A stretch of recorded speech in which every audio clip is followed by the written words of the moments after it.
Ada yang sifatnya mutlak, mau nggak mau akan sampai kepada kita. Ada yang sifatnya ikhtiar. Ada yang sifatnya ikhtiar.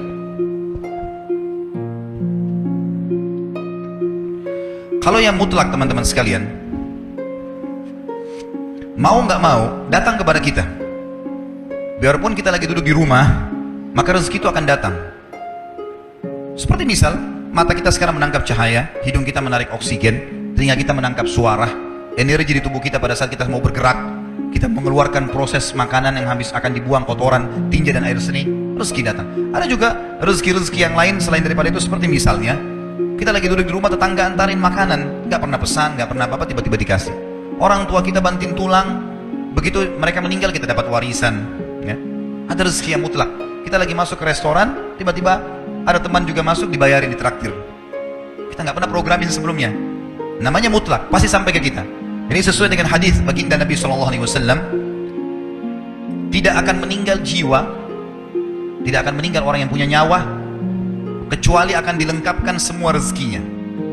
Ada orang subhanallah pas sudah tua sekali, dapat warisan, tiba-tiba jadi kaya, ada saja. Ada orang bertahun-tahun sakit, sembuh di akhir hidupnya, kuasa Allah, rezekinya pasti sampai kepada dia. Ada hadis yang lain berbunyi, kalau seandainya seseorang di antara kalian, hadis sahih riwayat Imam Ahmad setahu saya, kata Nabi SAW, kalau seandainya seseorang di antara kalian lari dari rezekinya sebagaimana dia lari dari kematian, maka rezekinya akan datang kepadanya sebagaimana mati akan datang kepadanya. Itu maksudnya adalah mutlak, sampai kepada kita, mau nggak mau akan datang rezeki itu. Ada rezeki yang kedua teman-teman, namanya rezeki ikhtiar, berhubungan dengan ikhtiar kita. Jadi rezeki ikhtiar ini memang harus melalui usaha, upaya. Seperti misal ada orang sudah S1, dia kerja jadi dosen di kampus, dapat gaji 5 juta. Dia ingin lebih besar gajinya, dia lanjutin S2. Ikhtiar dia bukan? Nah, mana suaranya nih? Masih hidup gak dia? Hah? Kalau sore-sore begini ada yang tidur, ini aneh nih. Tapi kayaknya gak ada yang ngantuk, masalah rezeki soalnya. Jadi kalau orang S1 dia mau lanjut S2, tujuannya supaya gajinya di kampus lebih tinggi. Ikhtiar dia bukan? Ikhtiar dia. Baik, S2 gaji 10 juta, S3 ternyata 15 juta. Dia sekolah lagi S3 supaya gaji di kampus lebih tinggi lagi. Ikhtiar dia. Dia buka satu butik baju, kemudian dia mau kembangkan. Dia mau kembangkan, dia buka 5 cabang, 10 cabang. Ikhtiar dia. Dia yang berikhtiar. Dia punya restoran, dia buka 10 cabang restoran. Dia tinggal punya ilmunya saja, selesai. Dia bisa kembangkan. Kalau saya sering gambarkan di pengajian saya, masalah rezeki ini adalah seperti pohon. Pohon buah, ada buah yang berjatuhan, ada buah yang bergelantungan. Buah yang berjatuhan ini, itu adalah rezeki mutlak tadi. Artinya kita tidak usah capek-capek upaya, datang sendiri. Ya tadi oksigen yang kita hirup, cahaya ditangkap oleh mata, tadi ditraktir teman, dapat warisan orang tua, dan seterusnya. Ada buah-buahan yang bergelantungan, kita harus punya fasilitas, galaka atau punya tangga untuk naik ke atas, harus ada ikhtiarnya, baru bisa pungut tuh buahnya. Nah ini siapa saja boleh lakukan. Ingat, dalam masalah rezeki, kafir atau beriman sama-sama dikasih sama Allah. Jangan bilang, kenapa tetangga saya orang kafir itu bisa punya mobil mewah? Kuasa Allah. Siapa yang mau punya usaha, dia bisa dapatkan. Hanya bedanya antara muslim sama kafir di status halal atau haramnya. Kalau muslim, teman-teman sekalian, kita ini orang muslim, buah-buah yang berjatuhan dan buah-buah yang bergelantungan tadi, yang dibolehkan ambil hanya yang berkualitas. Ada busuk sedikit jangan diambil, halal. Sedikit busuk syubhat, bagus gak ya? Jangan diambil. Kalau orang kafir semua diambil, mau busuk mau enggak semuanya diambil. Kalau muslim tidak. Dan subhanallah, dalam masalah ini para ulama mengatakan seorang muslim mendapatkan keberkahannya. Nanti kan kita bahas masalah itu dalam kiat-kiat mempertahankan dan menjadikan rezeki supaya berkah. Jadi ini gambaran rezeki teman-teman sekalian.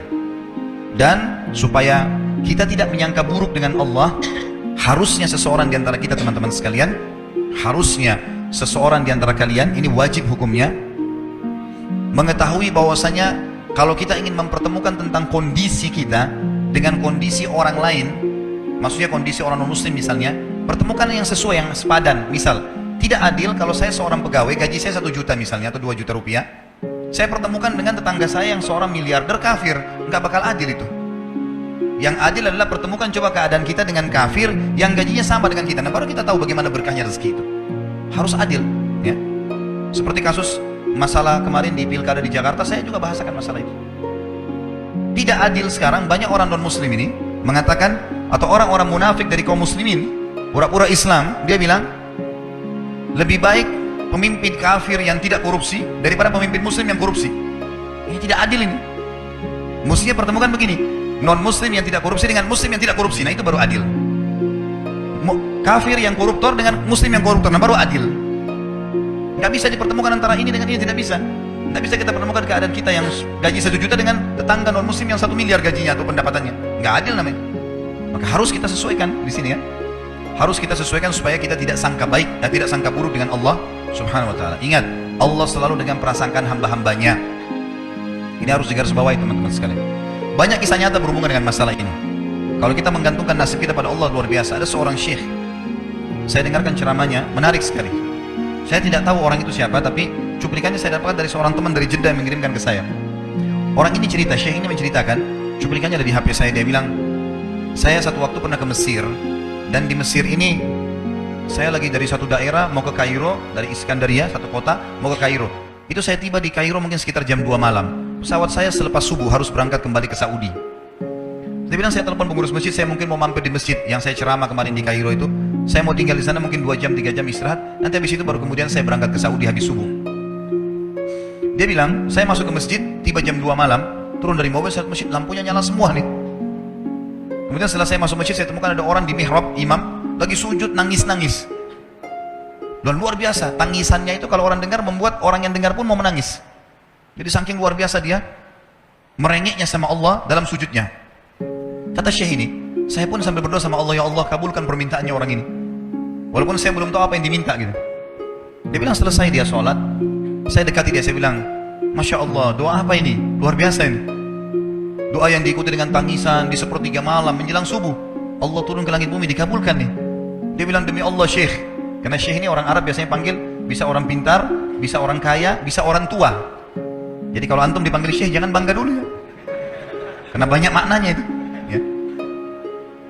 Jadi dipanggil syekh, kita tidak tahu, biasa juga di Saudi begitu ya. Kalau ada orang kita tidak kenal dipanggil syekh, syekh sini syekh. Walaupun antum bukan syekh sebenarnya gitu. Ya. Maka dia bilang, demi Allah syekh. Dia tidak tahu kalau ini orang memang ulama gitu. Istri saya sekarang lagi dirawat di rumah sakit dan saya harus bayar 14.500 jenih atau ponnya Mesir. Saya harus bayar rumah sakit. Kalau enggak istri saya nggak bisa dioperasi. Ini sudah parah sekali. Kata syekhnya, jadi gara-gara itu kau sujud sama Allah. Dia bilang, iya, lanjutkan nangis sama Allah. Allah tidak akan menyanyiakan orang yang ikhlas minta padanya. Lanjutkan, nikmati sujudmu. Pasti Allah akan berikan jalan keluar. Dia bilang, iya baik. Orang itu dia bilang kembali lagi ke mihrab, nangis lagi. Sholat sujud sama Allah, ya Allah. Dan dalam doanya begitu, ya Allah istri saya mau dibayar besok rumah sakitnya. Jumlahnya sekian, saya tidak pegang uang 1 jenih pun. Ini 14.500 jenih, banyak sekali. Maka dia bilang, orang ini bilang, baiklah kalau begitu. Syekhnya ini bilang, saya mau tidur dulu. Saya istirahat 1 jam, menjelang azan subuh dia bilang, ada marbot masjid datang bangunin saya. Sudah azan, saya sholat qobliyah, sholat sunnatul fajr. Waktu iqamah, pengurus masjid tahu kalau dia ini ulama, dipanggil, dia bilang, syekh tolong jadi imam. Dia bilang, saya capek, baru istirahat 1 jam, 2 jam malam. Biarlah imam, dia bilang, tak apa-apa, ayat-ayat pendek aja, baca surah-surah pendek aja. Kata syekh, baiklah. Dia bilang, saya baca surah-surah pendek.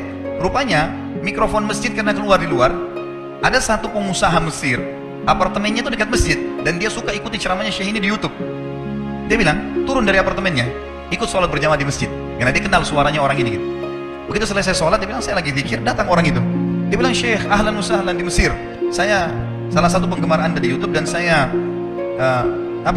dengar suara tadi. Saya tadinya mau sholat di masjid lain, saya ke masjid ini. Dia bilang, syekh, saya mau minta tolong satu hal. Kata syekhnya, kenapa? Dia bilang, saya sudah ngitung zakat uang perusahaan saya harus alokasikan 14.500 jenih. Kata syekhnya. Orang itu bilang, saya mau alokasikan zakat saya 14.500 jenih. Kata syekhnya, saya nangis. Dengar itu.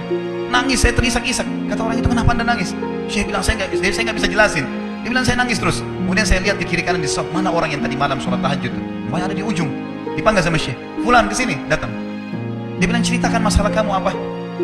Dia bilang, syekh, saya punya masalah, istri saya dioperasi, harus bayar 14.500 jenih hari ini, kalau tidak nggak operasi. Kata syekhnya, tiba-tiba si pengusaha ini nangis-nangis. Orang ini juga heran, kenapa kalian berdua menangis? Dia pasti bingung, kenapa gitu? Kata syekhnya, biarin orang ini yang jelaskan. Yang punya usaha bilang apa? Demi Allah syekh, saya sudah 1 minggu taruh uang ini di lemari saya, sudah 1 minggu. Setiap hari istri saya bilang, turunkan, lakukan haknya Allah, zakat itu keluarkan. Dia bilang, saya ingin dapat 1 orang yang saya kasih langsung, daripada saya bagi-bagi. Saya mau 1 orang saya kasih, selesaikan masalah dia. Dan Allah selamatkan saya di akhirat. Orang ini jadi nangis. Orang yang punya minta butuh nangis. Kata pengusahanya, ini uangnya silahkan 14.500. Semoga Allah selesaikan urusan saya di akhirat gara-gara saya bantu kamu.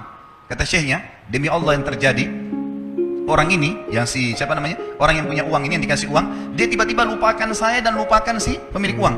Dia langsung angkat kepalanya ke langit sambil menangis mengatakan, ya Allah aku mencintaimu. Terpenuhi kebutuhannya. Gitu kan? Kuasa Allah. Teman-teman, cuman kita selalu buru-buru. Kalau seseorang kita di perusahaan mau dinaikkan gajinya saja, mau naikkan jabatannya, dia harus tulis permohonan. Tidak mungkin juga baru hari ini dimasukkan kemudian ketuk ruangan dirutnya, mana permintaan saya kemarin? Atau hari ini, nggak mungkin. Seminggu dia sabar, 2 minggu dia sabar, dengan berharap datang panggilan. Kenapa dengan Allah subhanahu wa ta'ala kita tidak